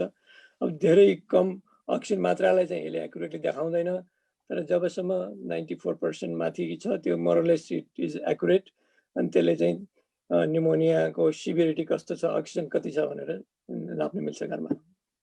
हजुर, धन्यवाद डाक्टर साहब। उर्मिलाजी, हजुर अलिकति त्यो पोइन्ट अलिकति स्ट्रेस गरिदिउँ है डाक्टर चतुर्थले जुन भन्नुभयो, किनभने अघि तपाईँले मलाई पनि क्वेसन गर्नुभएको थियो होइन, रुगाखोकी लागे, यो सिजनल एलर्जी र यसमा के छुट्याउने भनेर। एउटा पल्स अक्सिमेट्री धेरै पर्दैन, पसलमा पाइन्छ किन्नलाई। अघि म सबै मेरो साथीभाइहरू हामी सबै नै अब आफ्नो फ्यामिलीहरूलाई पनि म यही सुझाव दिन्छु, त्यसले गर्दाखेरि हाम्रो अडियन्सलाई पनि त्यो सुझाव दिउँ भनेर। एउटा पल्स अक्सिमेट्री चाहिँ किनेर राखिराखे हुन्छ। अनि रुगाखोकी लाग्यो भने पनि अब कोभिड हो कि होइन भनेर डराउनु भन्दा पल्स अक्सिमेट्रीले हेर्ने, 93 भन्दा तल गयो भने चाहिँ तुरुन्तै यो अस्पतालमा आफ्नो डक्टरलाई, डक्टर त हुन्छ नि सबैको आफ्नो प्राइमेरी केयर हुन्छ अथवा नजिकैको अस्पतालमा चाहिँ तुरुन्तै गरेर चाहिँ जचाउनु गर्न ठिक हुन्छ। PCR पनि गर्यो अनि त्यसपछि के अक्सिजन चाहिन्छ भने लिने पनि, किनभने अघि डाक्टर चतुरले भन्नुभएको थियो सेकेन्ड विकमा गएपछि सडन क्रास गर्छन् कि मान्छेहरू। त्यसले गर्दाखेरि यसलाई अलिकति साह्रो भएपछि जाउँला भन्नु ठिक हुँदैन, किनकि it may be too late to save. त्यसले गर्दा पल्स अक्सिमेट्री लाएर यसो हेरेर 93 भयो, 93 भन्दा कम भएपछि त यो त साह्रो पार्छ भन्ने हिसाबले सोचेर चाहिँ तुरुन्तै PCR गरेर डक्टरलाई यो कन्ट्याक्ट गर्ने काम अथवा इमर्जेन्सीमा जाने काम गर्यो भने चाहिँ मतलब त्यो डक्टरहरूले बचाउन सक्छन्। अब 90 भन्दा कम भइसक्यो, धेरै नै लेट भइसक्यो भने चाहिँ बचाउनलाई पनि गाह्रो हुन्छ। सो नर्मल अक्सिजनको लेभल चाहिँ कति हुनुपर्छ साहब? थ्याङ्क यू हजुर, सरी म बिचमा बोले। डाक्टर चतुरले नै भनिदिनुहोस् न त, त्यो उहाँकै क्वेसन थियो, त्यो normal oxygen level. You already clarified it, 94 or more, अनि त्यसैले 94, 93, 94 भन्दा चाहिँ बढी हुनु पर्यो होइन। र अर्को कुरा चाहिँ यस्तो कसैलाई शङ्का लागे पनि अरू घरमा गर्न मिल्ने कुराहरू चाहिँ डिप ब्रिदिङ एक्सर्साइज होइन। त्यसमा सानो सानो हाम्रो जुन एयर स्याक्स हुन्छ, एल्भियोलस हुन्छ, त्यो कोल्याप्स हुने सम्भावना हुन्छ। जस्तो डिप ब्रिदिङ गर्यो भने चाहिँ एयर अक्सिजनको मात्रा बढ्छ। र त्यसमा स्पाइरोमेट्री भन्छ, अर्को एउटा हामी हस्पिटलमा युज गर्छौँ, सानो ट्युब हुन्छ, यो पनि किन्न पाइन्छ तर जरुरी छैन। Basically if you take deep breathing, कफिङ, that opens up your lungs, अनि डिप ब्रिदिङ गरेर तपाईँले पल्स अक्सिमेट्री नाप्नुहोस्, अनि त्यसबाट चाहिँ you'll get an idea. त्यसैले 94% or more is a good number to keep. Thank you doctor साहब, थ्याङ्क यू सो मच हजुरहरूको के अरे महत्त्वपूर्ण के अरे उत्तरलाई। म अब प्रश्न सोध्न चाहन्छु डाक्टर नवीन श्रेष्ठज्यूलाई। यो पनि अलिकति रिलेटेड विथ सिम्टम्स सम्बन्धी नै सोधौँ कि जस्तो लाग्यो मलाई। हामी स्केयर हुन्छौँ के अरे कसैको बडीले they don't carry the symptoms at all, but they can carry the COVID-19 vaccine. Is that true? And if that's the situation, how should we know that, or how that the person should be alert to not to give a pass away that COVID virus to the community and then to their family members? No, thank you. That's a great question. यो COVID-19 को एउटा के छ भने virus चाहिँ मान्छेको symptom सुरु हुनुभन्दा अगाडिदेखि नै सार्न सकिन्छ। त्यसको यो स्पेशलिटी त्यो भएर अरू भाइरसहरुभन्दा अलिक त्यो हिसाबले अलिक फरक छ। अब पहिलाको हेर्नुहुन्छ भने अब इन्फ्लुएन्जाहरुमा पहिलाको 20 वर्ष अगाडि सार्स बिमारी आएको थियो, त्यतिखेर तिनीहरुमा चाहिँ सिम्पटम्स नभएको मान्छेले त्यो सार्दैन थियो, बुझ्नु हैन। त्यसो भएपछि सिम्पटम्स भएपछि मात्रै, अनि त्यसो गर्दा बिरामी भएको मान्छे थाहा हुन्थ्यो, बिरामी भएको मान्छेबाट सर्न सक्छ, प्रिकसन लिन सकिन्थ्यो। यो सार्स यो कोभिडमा चाहिँ त्यही गाह्रो छ, किनभने मान्छेको सिम्पटम्स सुरु हुनुभन्दा 1-2 दिन अगाडिदेखि नै सार्न सकिन्छ। अब को बिरामी छ, कहिले बिरामी छ, कसैले भन्नै सकिँदैन।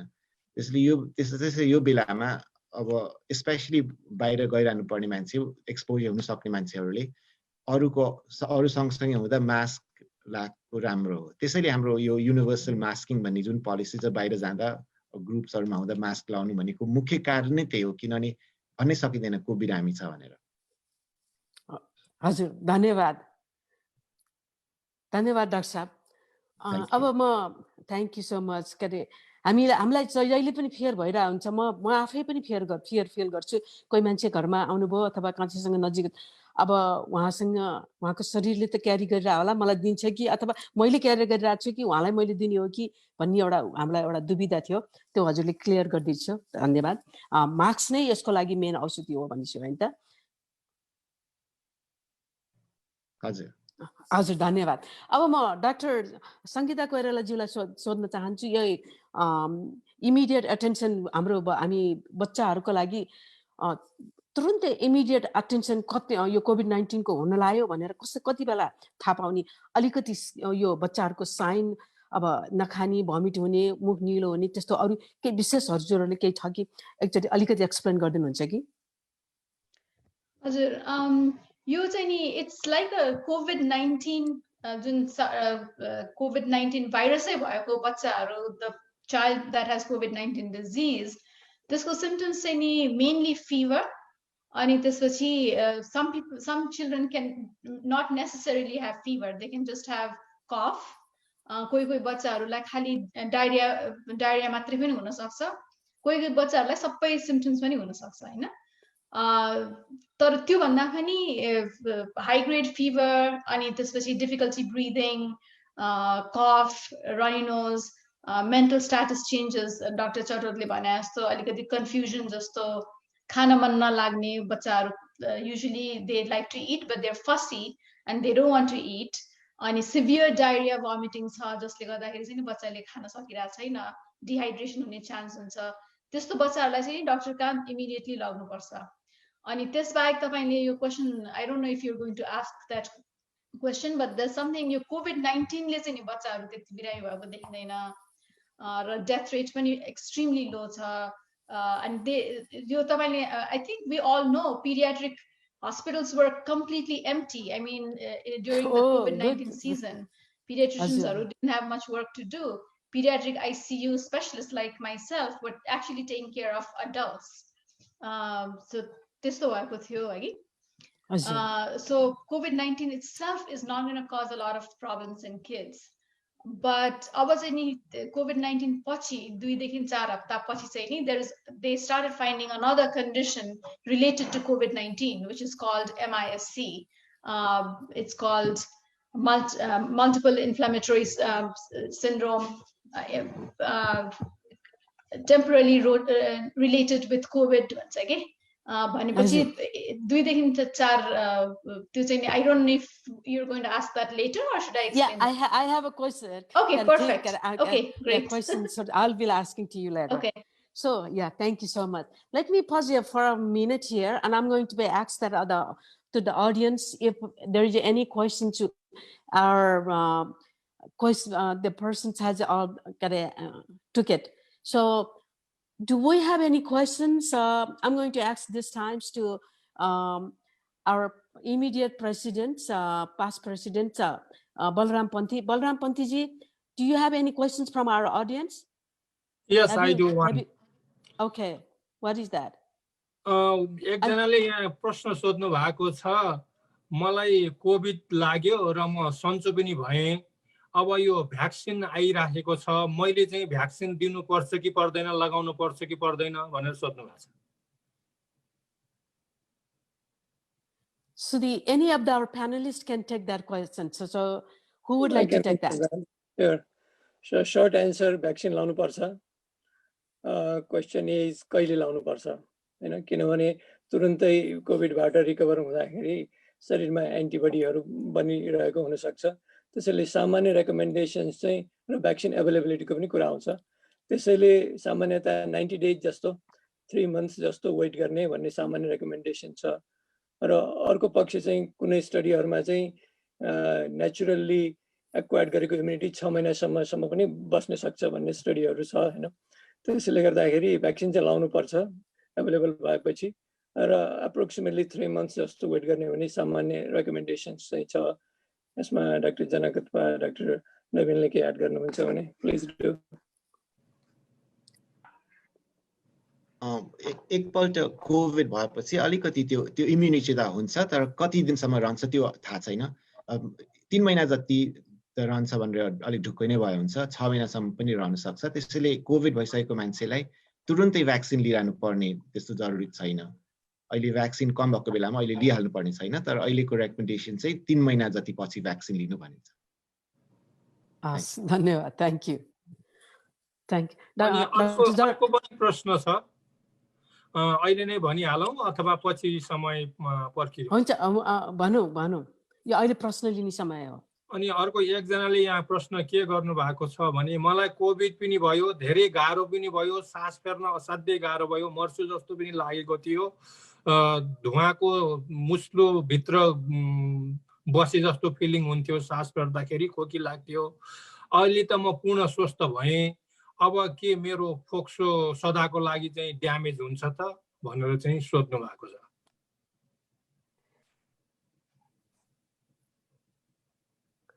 Dr. Janak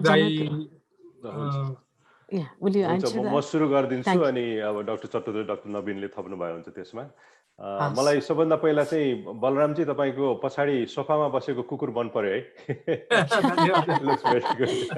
आनन्द साथ रेस्ट गरिरहेछ नेपाली फ्ल्याग पनि छ त्यही है it's good to see you after some time यो भेट्न नपाए पनि यो भ्याक्सिन आइम सरी यो हाम्रो यो के भन्छ लङ टर्म इफेक्ट चाहिँ यो के पनि भन्छन् यसलाई नाम पनि छ यो पोस्ट कोभिड लङ पनि भन्छ है यो चाहिँ depending on how bad COVID infection somebody had हैन अब कसैलाई चाहिँ साधारणतया रुगाखोकी मात्रै लाग्छ कसैलाई चाहिँ साह्रो भएर आइसियुमा राखेर भेन्टिलेटरमा राखेर धेरै दिनसम्म चाहिँ भेन्टिलेसनमा राख्नु पर्यो भने चाहिँ त्यसमा चाहिँ के देखिन्छ के थाहा हुन्छ भने उहाँको चाहिँ यो हामी ARDS भन्छौँ कि एडल्ट रेस्पिरेटरी डिस्ट्रेस सिन्ड्रोम भन्छौँ त्यसको चाहिँ के भने न्युमोनिया मात्रै नभएर न्युमोनिया पछि कम्प्लिकेसन भएर इन्फ्लामेसनले चाहिँ लङ्सलाई ड्यामेज गरेको त्यस्तोहरू चाहिँ कसै कसैलाई हुन सक्छ मलाई यो पर्सनल्ली उहाँले जो क्वेसन गर्नुभयो उहाँलाई कतिको खराबी थियो अब साधारणतया न्युमोनिया मात्रै भएको थियो भने चाहिँ कम्प्लिटली नर्मल पनि हुन सक्छ अलिकति धेरै समयसम्म ARDS भएर धेरै नै कम्प्लिकेसनहरू भएको थियो भने अलिअलि लङ ड्यामेज पनि भएको हुन सक्छ त्यसपछि गएर चाहिँ उहाँहरूलाई चाहिँ एउटा यो पल्मोनरी रिह्याब भन्छ हैन अब लङ्स पनि एकदमसँग स्वेलिङ भएर इन्फ्लामेसन भए पनि ओभर द टाइम बिस्तारै त्यहाँको ड्यामेजहरू चाहिँ बिस्तारै हिल हुँदै जान्छ जसरी हामीलाई अपरेसन गर्दा अथवा हातमा काट्दाखेरि स्कार बस्छ तर सुरुमा ठुलो घाउ भए पनि पछि बिस्तारै सानो हुँदै जान्छ नि स्कार त्यस्तै किसिमले त्यो इन्फ्लामेसनहरू बिस्तारै सबसाइड हुँदै जान्छ र बिस्तारै बिस्तारै हिल हुँदै जान्छ अब त्यसको लागि चाहिँ यो पल्मोनरी रिह्याब भनेको अघि डाक्टर चट्टोले भन्नुभएको थियो क्यारे यो लामो लामो सास फेर्ने भनेर जुन उहाँले भन्नुभयो त्यो प्रक्रियाले चाहिँ के गर्छ भन्दाखेरि यो लङ्सलाई चाहिँ फुलाउँछ हस्पिटलमा हो भने चाहिँ यो स्पाइरोमेट्री भन्छ यो फिजिकल थेरापिस्टहरूले सिकाउन सक्छन् कसरी स्पाइरोमेट्री फुक्ने भन्ने स्पाइरोमेट्री त पाइहाल्छ उसमा हाम्रो पसलहरूमा पाइहाल्छ है वालग्रिन्सहरूमा तर त्यसले चाहिँ लङलाई फुलाउन लङको एक्सर्साइजहरू गरायो भने चाहिँ अलिकति इम्प्रुभ हुनलाई मद्दत गर्छ त्यसैले एउटा लङको डाक्टरसँग पल्मोनोलोजिस्टसँग कन्ट्याक्ट गरेर कुरा गरेको राम्रो त्यसबाट थाहा हुन्छ डाक्टर चत्तौर अथवा डाक्टर नवीन केही छ कि यसमा थप्नुपर्ने I will agree with doctor Janak त्यसैले सुरुमा कति सिरियस ड्यामेज भएको थियो त्यसको आधारमा रिकभरी थाहा हुन्छ मोस्ट पिपल धेरै जसो मानिसहरूलाई कम्प्लिट रिकभरी हुन्छ कसैलाई जसले धेरै दिनसम्म मेसिनमा भेन्टिलेटरमा बस्नुभएको छ माइनोरिटीलाई चाहिँ समथिङ कल लङ फाइब्रोसिस भन्ने सिचुएसन आउँछ त्यो चाहिँ लङ टर्म हो र जुन प्रश्नकर्ताले सोध्नु भएको छ अहिले उहाँलाई एकदम ठिक छ भने चाहिँ most likely he recovered well र रेस्टमा मात्रै होइन कि उहाँको फिजिकल एक्टिभिटी कस्तो छ उहाँले पहिले जस्तो फिजिकल एक्टिभिटी गर्न सक्नु भएको छ भने त्यसले पनि लङ्स कति बलियो छ भन्ने थाहा हुन्छ र त्यसैले आफ्नो फिजिसियनलाई चेकअप गराउँदा राम्रो हुन्छ तर फिजिकल एक्टिभिटी एट रेस्ट र एक्जर्सनमा उहाँलाई ठिक छ भने most likely he has completely recovered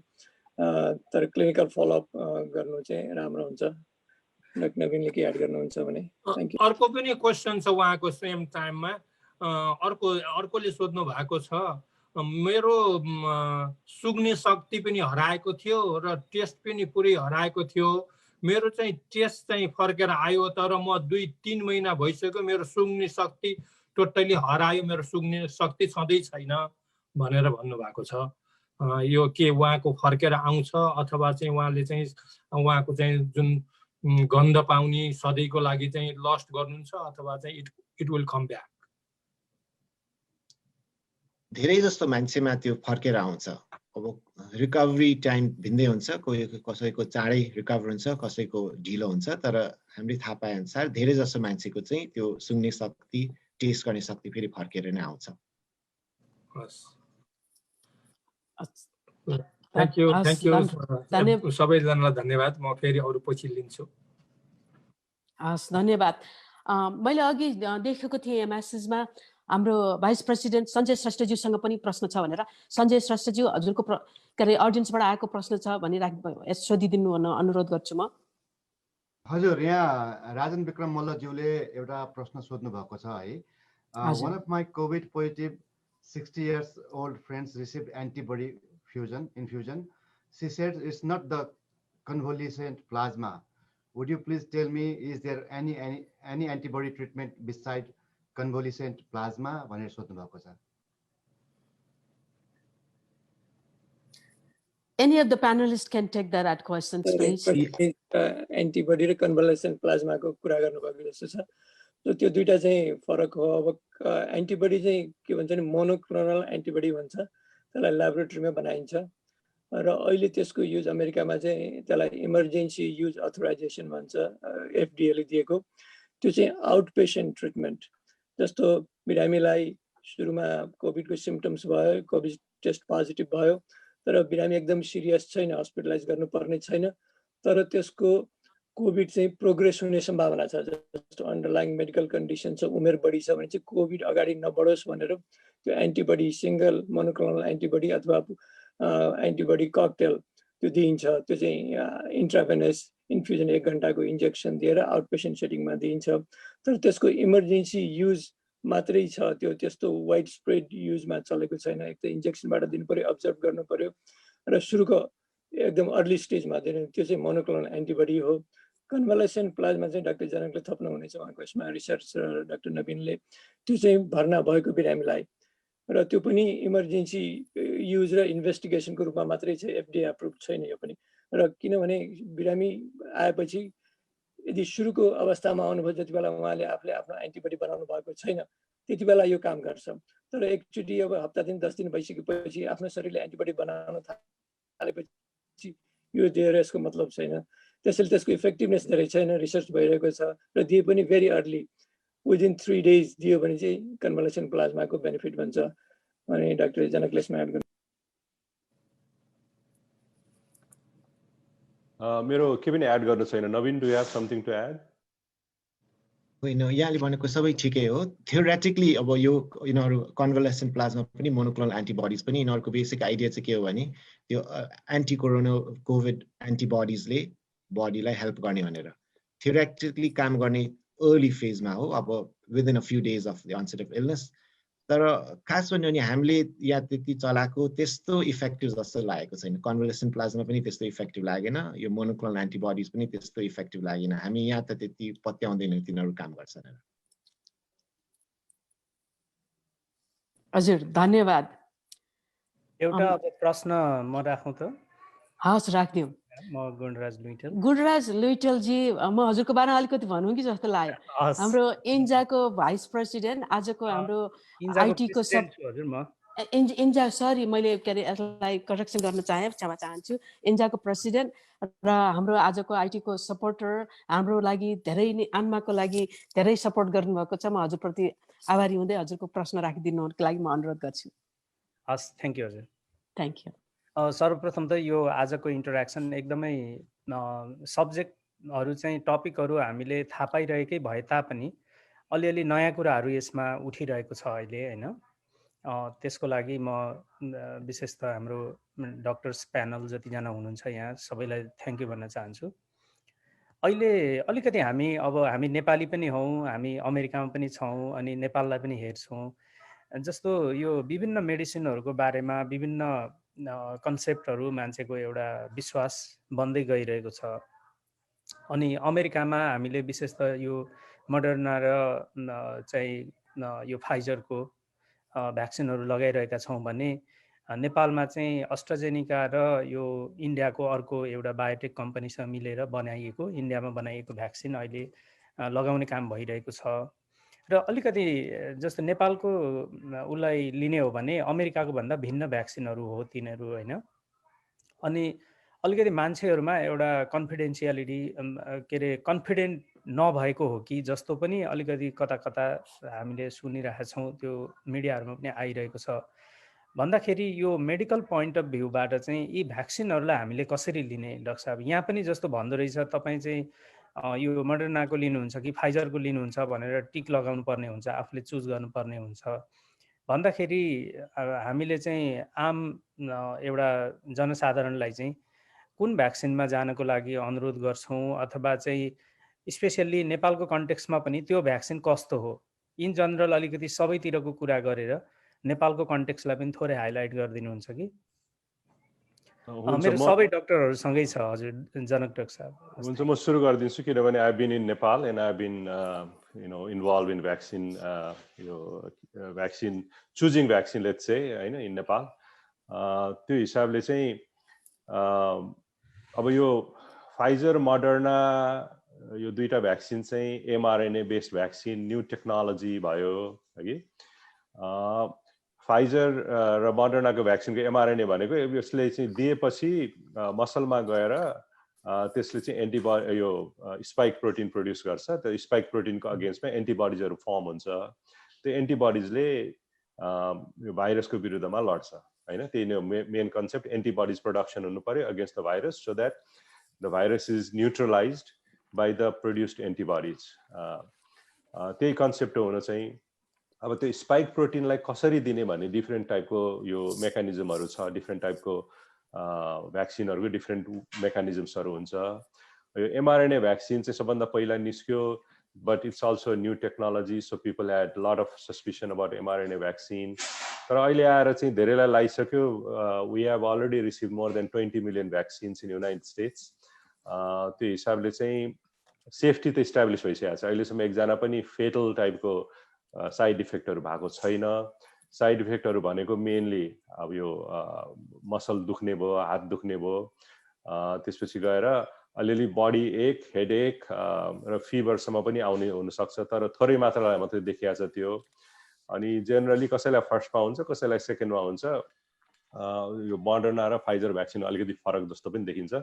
मैले अब मोडर्नाको एउटा भ्याक्सिन लिइसकेँ, अब दोस्रो भ्याक्सिन नेक्स्ट विकतिर लिन्छु। हाम्रो डाक्टर साहब यो आइम स्योर डक्टर चन्द्रप्रकाश नवीनज्यूले पनि लिइसक्नु भएको छ, हाम्रो बलरामजी उर्मिलाजीले पनि लिइसक्नु भएको छ, उहाँ सबैले पनि भन्न सक्नुहुन्छ।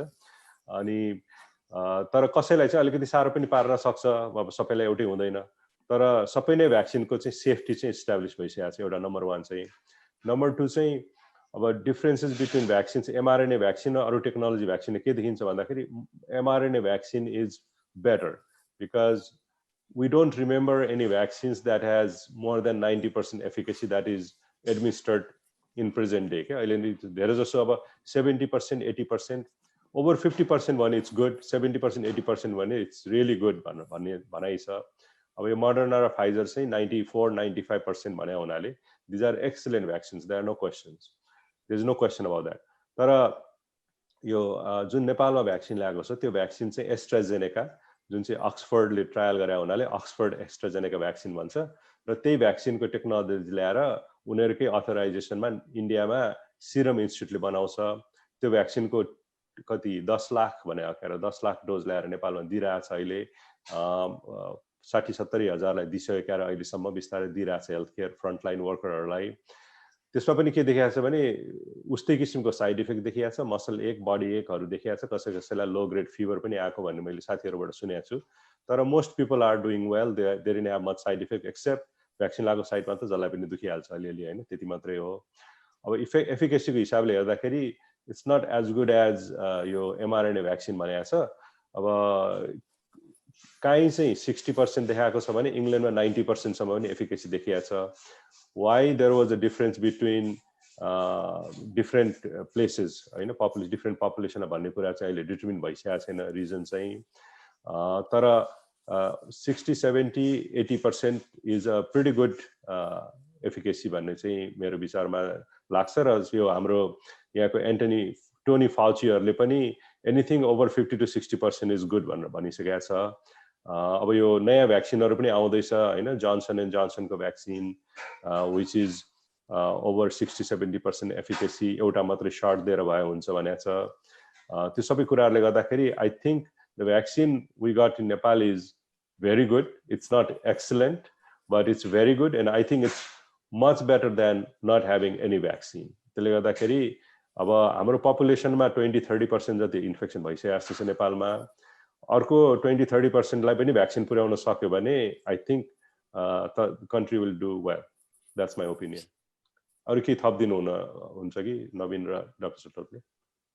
थ्याङ्क यू, त्यो एकदम ठिक भन्नुभयो।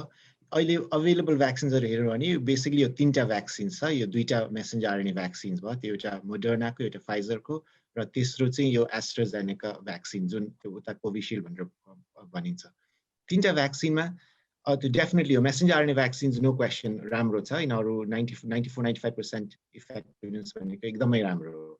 तर 70%, 75-80% इफेक्टिभनेस त्यो जुन एस्ट्राजेनेकाको भ्याक्सिन छ त्यो पनि एकदमै राम्रो। एउटा एकदम इम्पोर्टेन्ट कुरा के हो भने यो मेसेन्जर आरएनए भ्याक्सिनहरूलाई स्टोरेज -70, त्यो एउटा -70 मा गर्नुपर्छ, -20 to -30 मा गर्नुपर्छ। त्यो टेम्परेचर्स हामी नेपालमा प्र्याक्टिकली गर्न सक्दैनौँ। त्यो हिसाबले तिनीहरू नेपालको लागि प्र्याक्टिकल नै भएन। त्यसैले अहिले जुन भ्याक्सिनहरू अभाइलेबल छ त्यो बेस्ट अप्सन चाहिँ जुन एस्ट्राजेनेकाको छ त्यही हो नेपालको लागि। Thank you. Thank you, Doctor. I will agree with the other panelists. So basically, all 3 vaccines are effective, they are safe, and basically availability and logistics ko kura ayo haina. It's basically you want to drink a soft drink, you want to drink Pepsi, Coke, or Limca. It's just like that. So and let not the good be the enemy of the best. So best matre herchu bhanera good line nalene chaina. हामीले चाँडोभन्दा चाँडो vaccine लाएर immunity develop गरेर यसको spread कम गर्नु छ। As long as we can do that, so what we are doing is pretty good, I think. Thank you, Dr. Saab. हजुरले राम्रोसित हजुरहरू सबैजनाले राम्रोसित एक्सप्लेन गरिदिनु भयो। भ्याक्सिन जी आएर लिनुपर्छ, हामी लियौँ र हामी एक्चुअली यसलाई चाहिँ नि कन्ट्रोलमा ल्याउन सक्छौँ भनेर। म यो भ्याक्सिन सम्बन्धी नै मसँग थुप्रै प्रश्नहरू थियो। या हाम्रो अडियन्सले प्रश्नहरू गर्ने सिलसिलामा भ्याक्सिनका कुराहरू आएको हुनाले म केही प्रश्नहरूलाई अब स्केप गर्दै भ्याक्सिनकै कुरा गर्न चाहन्छु। मेरो केही समकालीन कोवर्करहरू भन्छन् हामी त भ्याक्सिन लिँदैनौँ, किनभने यो भ्याक्सिन केही गरी लियो भने हाम्रो चाहिँ नि डिएनए नै रिभर्स हुन्छ, यस्तो के गर्नु यो भनेर मान्छेहरूमा त्यस्तो डिलेमा पनि छ। So let me ask this questions one of doctor Janak कोइरालाज्यूलाई, is COVID-19 vaccine will alter the person's DNA? Absolutely not. The question is that period. Absolutely not. Absolutely not. यो mRNA यो RNA भन्ने DNA भन्ने कुराहरू यो थुप्रै ठाउँहरुमा हुन्छ हैन। mRNA भन्ने चाहिँ न्युक्लियसमा पस्दैन। जब चाहिँ DNA जुन ह्युमन सेलको DNA छ त्यो चाहिँ न्युक्लियस भित्र हुन्छ। But mRNA vaccine only goes to the cytoplasm, which is the fluid in the cell but outside the nucleus. त्यसले गर्दाखेरि के हुन्छ भने mRNA को काम चाहिँ खाली प्रोटिन बनाउने मात्रै हो। अनि उसले चाहिँ प्रोटिन बनाउँछ, स्पाइक प्रोटिन, त्यसपछि त्यो डिसइन्टिग्रेट हुन्छ, मसल सेलमा मात्रै बस्छ। मसल सेलको मा इन्जेक्ट गरेको, त्यसैले मसलमा इन्जेक्ट गर्ने हो। मसललाई दिएपछि त्यो साइटोप्लाज्ममा गएर चाहिने स्पाइक प्रोटिन बनाएपछि त्यो डिसइन्टिग्रेट हुन्छ। त्यसपछि त्यो डिसइन्टिग्रेट भने मतलब त्यो डिसमिस भएर त्यसको चाहिँ अरू प्रोटिनहरुको पार्टहरुलाई बडीले युज गर्छ, युटिलाइज गर्छ। तर डिएनए न्युक्लियस भित्र पस्दैन पनि, न्युक्लियस भित्र नपस्ने हुनाले डिएनए लाई के अफेक्ट गर्दैन, त्यसमा चाहिँ ढुक्क भएर बसे हुन्छ। हस्, धन्यवाद डाक्टर साहब। अब म अर्को प्रश्न यही भ्याक्सिन सम्बन्धी नै सोध्न चाहन्छु। अब अहिले हामी सबै अमेरिकाको 50वटा स्टेटहरुमा पनि भ्याक्सिनहरु एकदम र्यापिडली सुरु भइरहेको छ। यो फाइजर भर्सेस मोडर्ना जुन, which one has the most side effective? So one of the person has asked me to that. So which one has the most side effective? Is there any ranking for that side effect. Could you tell that? So, your question, Dr. Navin Shresthaजीलाई सोध्न चाहन्छु. Side इफेक्ट्सको धेरै कुरा हुन्छ हैन यसमा. अब दुईटै vaccine equally effective भयो, दुईटै सेफ छ. अब साइड इफेक्टहरू भनेको अलिअलि फरक पर्न सक्छ, तर इम्पोर्टेन्ट क्वेसन चाहिँ त्यो सानसानो साइड इफेक्टको हामी कम्प्लेन गर्नु हुँदैन. यो भ्याक्सिनले एउटा एकदम नराम्रो बिमारीको लागि हाम्रो छ. सानसानो साइड इफेक्ट अब अलिअलि दुख्ने, अलि एक दिन ज्वरो आउने, हल्का कसैले ज्वरो आउने, त्यो साइड इफेक्ट त्यो नगर्नु.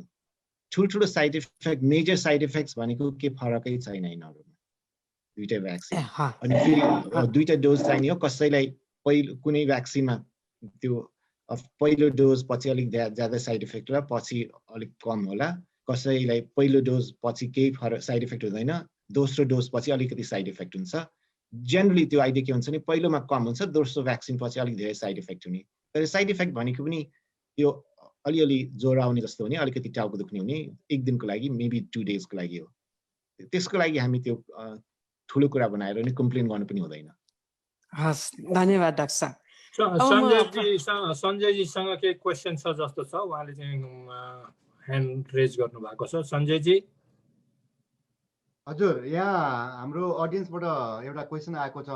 मन्जु पन्त उप्रेतीज्यूले सोध्नु भएको छ हैन.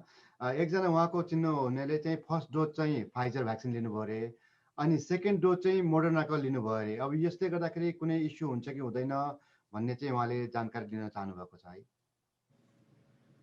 धन्यवाद प्रश्न सोध्नु भएकोमा मन्जु पन्त उप्रेतीजी. उहाँ चाहिँ नि क्यानाडाबाट के अरे जोइन हुनुभएको छ मैले जान्दाखेरि.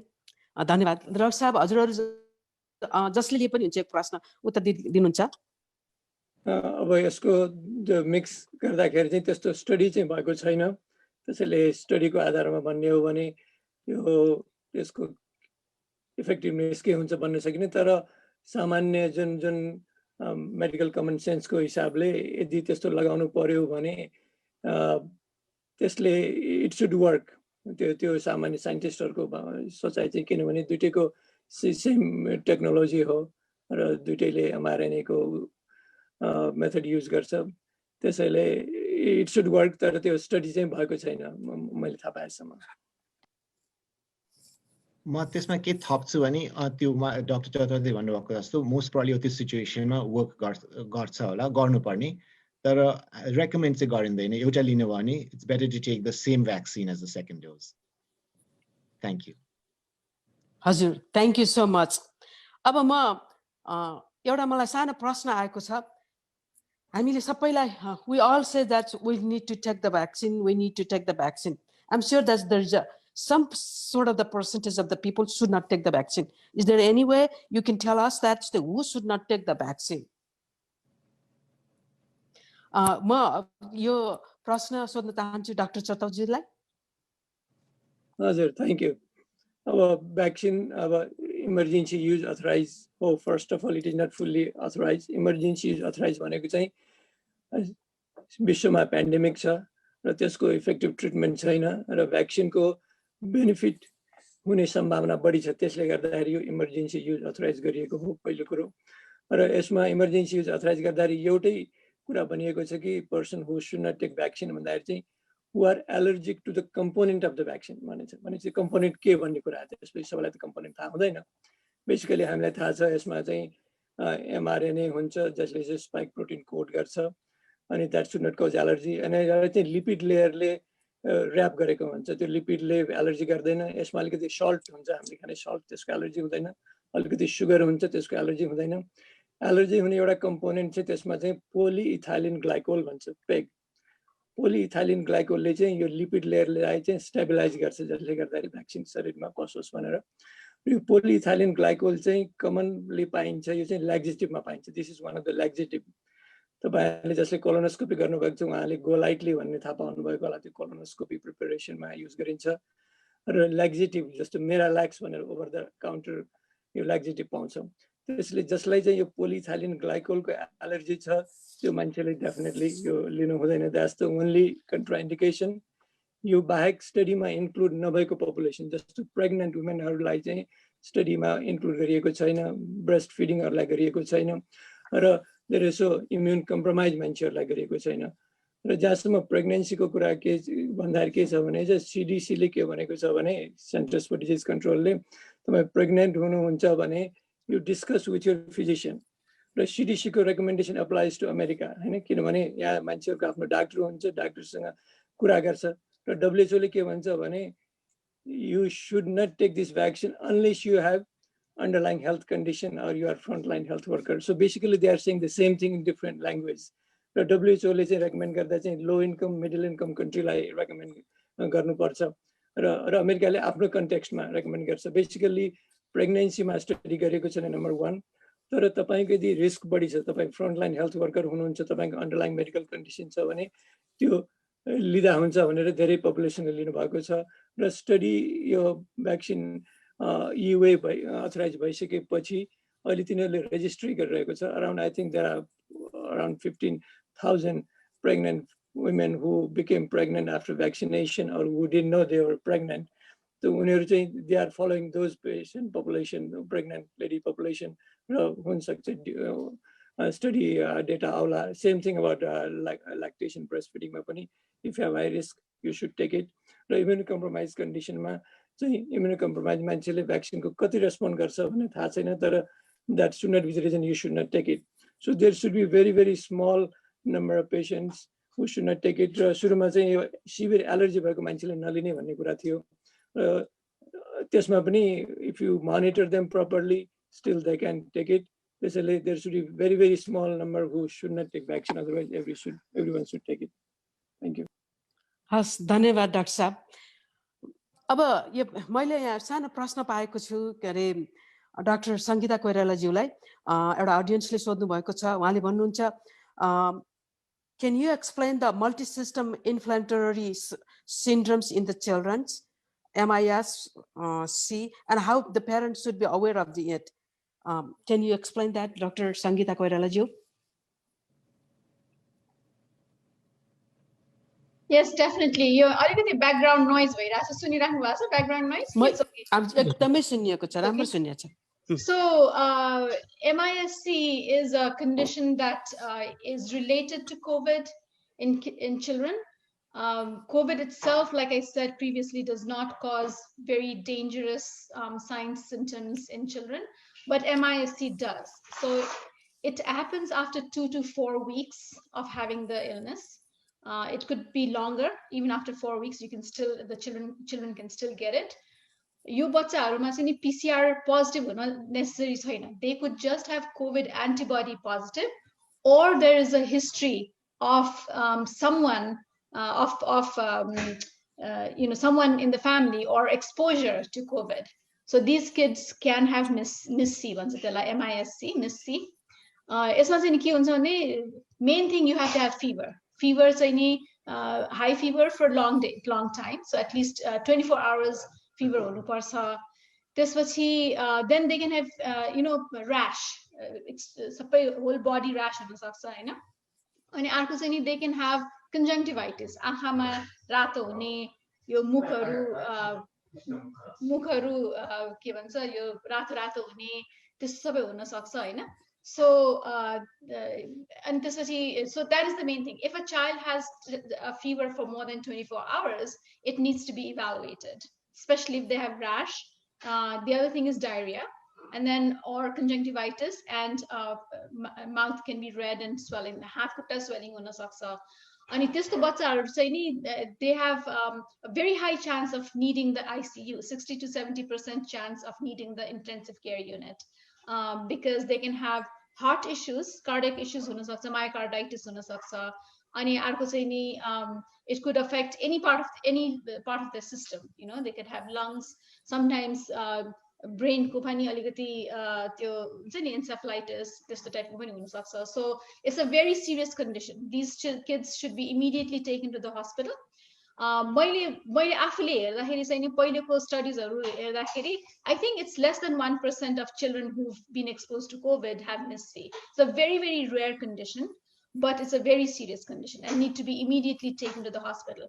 The death rate is not high, but they can have very critical illness and need immediate attention in the ICU. Thank you, Dr. Saab. I have another questions that I'm receiving here. This is related with the infections questions, and I would like to ask this question to Dr. Naveen Shrestha. Can any person test negative if the sample was collected early, his or her infection, and then test positive later during the illness? Will you please explain why? Definitely. So what I should say is that there are 3 different types of tests. एउटा चाहिँ antigen test भयो, एउटा PCR test भयो, antibody test भयो. यिनीहरू भिन्दै भिन्दै कुरा हो. एन्टिजेन टेस्ट र PCR टेस्टहरूले चाहिँ के गर्छ भने त्यो भाइरस छ कि छैन भनेर हेर्ने हो. एन्टिबडी टेस्ट भनेको भाइरसलाई हेर्ने होइन, त्यो बडीको रिस्पोन्स हेर्ने हो. त्यसपछि इन्फेक्सन भएपछि आफ्नो इम्युन सिस्टमबाट त्यो एन्टिबडिज भन्ने हो, अनि त्यो एन्टिबडिजलाई टेस्ट गर्ने. त्यसैले यिनीहरू टेस्ट चलाउने भिन्दै भिन्दै टाइममा हो. अब सुरुमा एन्टिबडी टेस्टहरू नेगेटिभ हुन्छ, PCR टेस्ट र एन्टिजेन टेस्ट पोजिटिभ हुने हो सुरुमा. अलिक पछि गऱ्यो भने PCR टेस्ट एन्टिजेन टेस्टहरू नेगेटिभ हुन्छ र एन्टिबडी टेस्ट मात्रै पोजिटिभ हुन्छ. अब एन्टिजेन टेस्ट र PCR टेस्टमा एन्टिजेन टेस्टहरू अलिक सेन्सिटिभिटी उनीहरू कम हुन्छ, PCR टेस्टको सेन्सिटिभिटी ज्यादा हुन्छ. त्यसैले PCR टेस्ट एन्टिजेन टेस्ट भन्दा राम्रो हो. तर कस्तो हुन्छ नि, मान्छे बिरामी भएपछि बिरामी हुनुभन्दा 1-2 दिन अगाडिदेखि नै त्यो भाइरल लोड बडीमा बढ्न थालिरहेको हुन्छ. त्यसैले सुरुमा टेस्ट गर्दा नेगेटिभ हुन सक्छ. अब भाइरल लोड चाहिँ म्याक्सिमम कहिले हुन्छ नि, सिम्पटम सुरु भएको 2-3 दिन पछि म्याक्सिमम हुन्छ. अनि त्यसैले सुरुमा नेगेटिभ भयो अनि 2-3 दिन पछि पोजिटिभ त्यही कारणले हुन सक्छ, किनभने भाइरल लोड बढिरहेको बेलामा टेस्ट गर्यो भने पहिलो टेस्ट नेगेटिभ, पछिको टेस्ट पोजिटिभ हुन सक्छ. अर्को कुरा के त्यति याद गरिँदैन भने स्याम्पल कति राम्रो स्याम्पल हो त्यसमा पनि त्यो डिपेन्ड हुन्छ. अब राम्रो स्याम्पल पर्यो भने टेस्ट पोजिटिभ हुन सक्छ. स्याम्पल अलिक ठिकसँग स्याम्पल कलेक्ट गरेको छैन भने त्यो राम्रो टेस्टले पनि नेगेटिभ रिजल्ट ल्याउन सक्छ. त्यसैले कहिलेकाहीँ पहिलो टेस्ट नेगेटिभ, दोस्रो टेस्ट पोजिटिभ भएको कारण त्यसले पनि हुन सक्छ. धन्यवाद. That tells us that the sample has to be taken in appropriately and in a medical process according to them. Sample अहिले चाहिँ कस्तो नि, sample specimensहरू अब nasopharyngeal specimen, mid nasal turbinate specimens यिनीहरू राम्रो हुन्छ. गरिरहेको छ भने saliva specimensहरू पनि एक्चुअली राम्रै हुन्छ. अलिक कम सेन्सिटिभिटी त्यो oropharyngeal specimens मुखबाट लिएर स्वाब गर्ने चाहिँ अलिक त्यसको सेन्सिटिभिटी अलिक कम हुन्छ. हस्, धन्यवाद. हाम्रो भाइस प्रेसिडेन्ट डाक्टर ओम दाहालज्यूकोसँग प्रश्न छ जस्तो छ हाम्रो अडियन्सबाट. ओम दाहालज्यू, हजुरले सोध्नुहोस् त. हजुर, यहाँ एउटा क्वेसन छ. यो चाहिँ भनौँ न, यो कोभिडको उपचार सम्बन्धी क्वेसन छ होइन. यो सुनिता खत्रीज्यूले सोध्नु भएको छ यो क्वेसन. यसमा चाहिँ उहाँले के भन्नुभएको छ भने, is there any possibility to reduce COVID-19 symptoms using home remedies like warm water with turmeric etc. Is this helpful? Like, is there any home treatment, like whatever we have heard, are those true? म त्यसमा भनौँ है, यो हाम्रो प्रधानमन्त्रीज्यूले पनि, केपी ओलीले पनि यो बेसार पानी खायो भने हाम्रो कोभिड लाग्दैन भन्नुभएको थियो. अब हाम्रोतिर चाहिँ धेरै नै विश्वास छ होइन. यो सानैदेखि नै के भन्छ, ज्वानोको झोल खाने, यो के भन्छ बेसार पानी खाने, मह खाने आदि इत्यादि चिजहरू.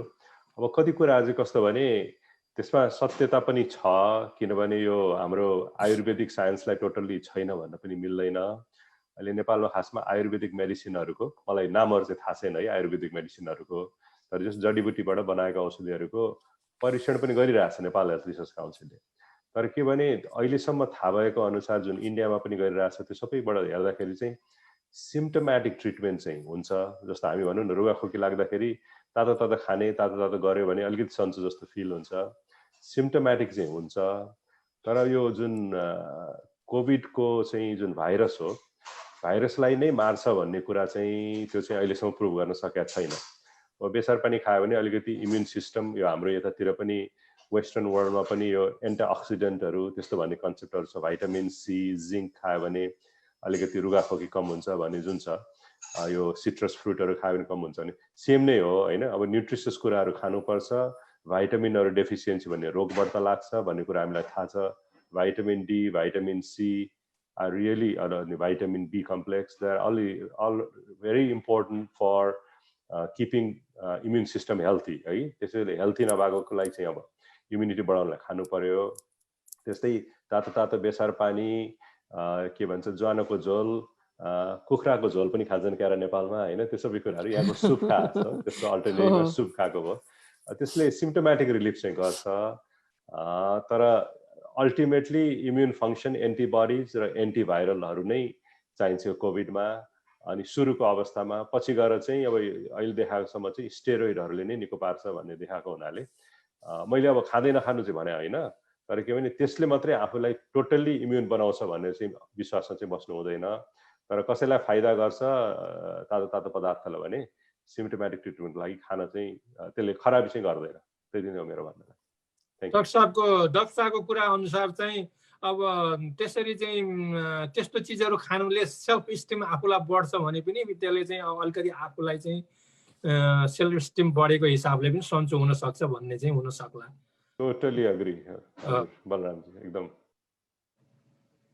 हस् धन्यवाद डाक्टर साहब अब मसित लास्ट प्रश्न मात्रै छ हजुरहरुसँग कसैसँग प्रश्न छ भनेदेखि कलेक्ट गर्नु होला हामी कार्यक्रमको अन्तिममा पनि आइसकेका छौं मेरो लास्ट प्रश्न डाक्टर जनक कोइराला ज्यूलाई नै यो चाहिँ इन्डिभिजुअली मेरै प्रश्न हो हजुरलाई मैले सोध्न चाहे अब हामीले एन्टिबडी टेस्टको कोभिड-19 कुरा गर्यौं यो टेस्ट छ भन्ने नै मलाई चाहिँ जानकारी त्यति पनि थिएन यदि छ भने हामीले कसरी how it can be done and what are the process how should I do it that I just wanted to let other people to know also since I have a curiosity on it thank you यो antibody टेस्टको चाहिँ एउटा कुरा ठुलो यो controversial topic भएको थियो के सुरुमा किनभने एन्टिबडी टेस्ट भनेर पहिला कार्डमा एउटा सानो र्यापिड आरडीटी भनेर आउँथ्यो चाइनाबाट निकालेको थियो त्यो चाहिँ धेरै राम्रो थिएन त्यसले गर्दाखेरि एकदम कन्ट्रोभर्सीमा पर्यो तर रोल चाहिँ के भन्दाखेरि यो जुन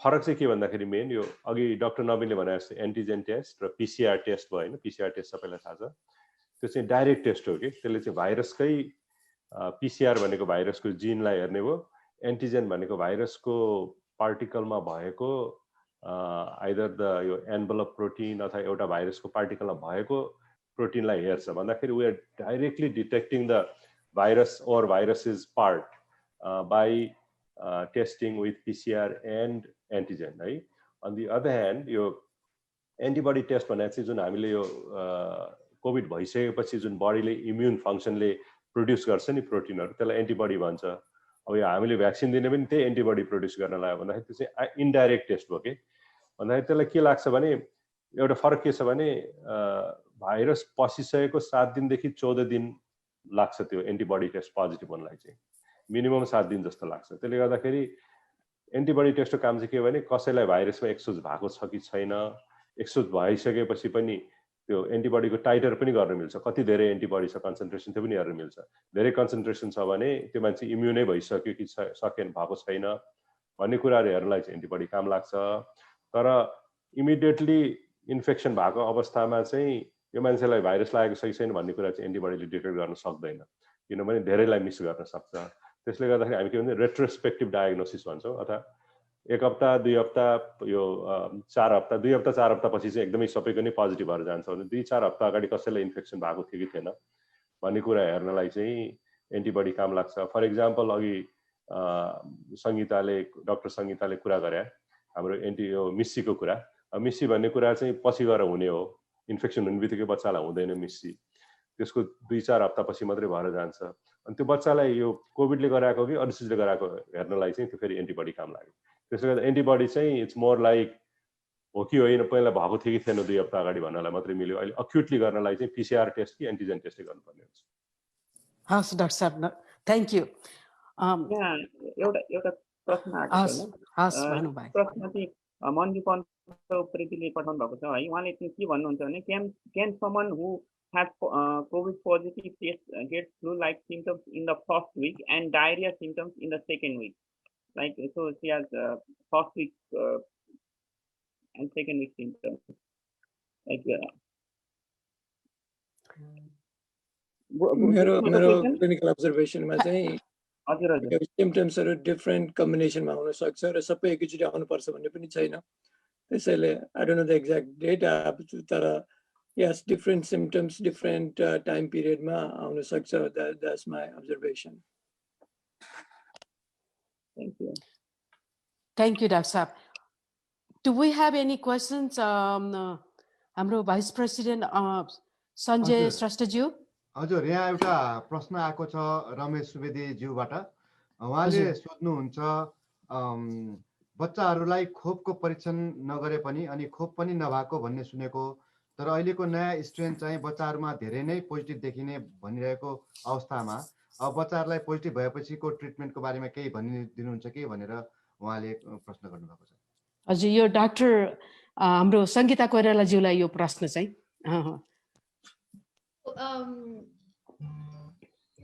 सुनिराख्नु भएको छ? हजुर सुनिरहेछ।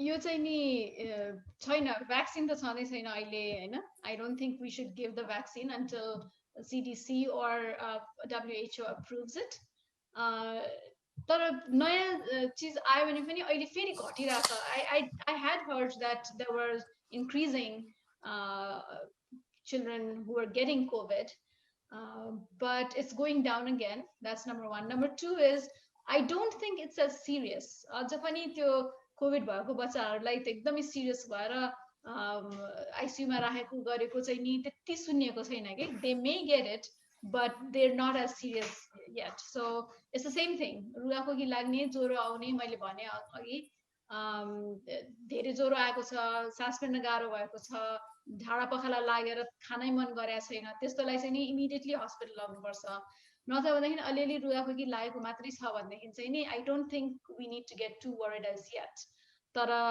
बुढाबुढीहरूबाट चाहिँ नि बचाउनु पर्यो उनीहरूले चाहिँ नि बुढाबुढीलाई फेरि दिन सक्छ त्यसकारण I think it's the same as the previous COVID strains that's how you manage it, the new strains also.